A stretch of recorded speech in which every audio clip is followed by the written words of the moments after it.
In 1952 there was this guy. He was at the helm of Gibson guitars. Fender had just brought out the telly and Gibson needed a solid body guitar to rival it. So McCarthy approached a well-known musician called Les Paul. He had actually already approached Gibson back in 1945 with his own designs for a solid body, but they weren't keen. Regardless, Les Paul agreed and McCarthy and Les Paul went on to create the first 1952 designs. However, opinions differ on how much say Les Paul actually had over those first designs. Some sources say it was all Les, some say he was just an endorsee. Either way, the guitar still had some issues. The tailpiece was not up to scratch, and in 1953, this was changed alongside a change to the neck angle at the body joint. Now, version 2 was better, but not quite there. With intonation problems, the design was changed again, adding the Tune-O-Matic bridge still seen on most Les Pauls today.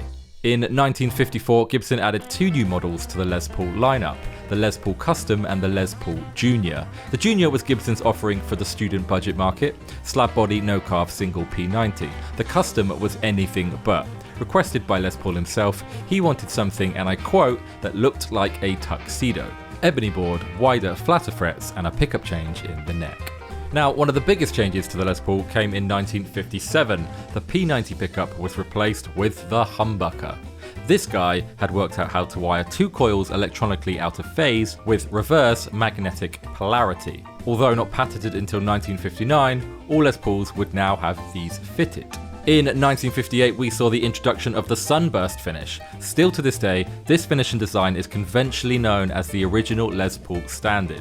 A few more changes were made over the next 2 years, but the guitar was proving to be unpopular, and in 1960, the Les Paul was discontinued. Thankfully, in 1968, with music and players looking for something with a little bit more power, the original single cutaway Gibson Les Paul was reintroduced.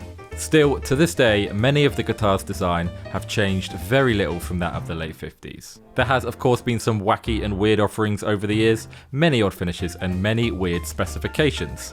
In the late months of 2018, we saw the introduction of President and CEO J.C. Curley, and everything changed. After a rather rocky few years, Gibson alongside their sister company Epiphone are quite simply taking things back to basics and are going from strength to strength. Check out the huge range of Les Pauls we offer at www.gak.co.uk.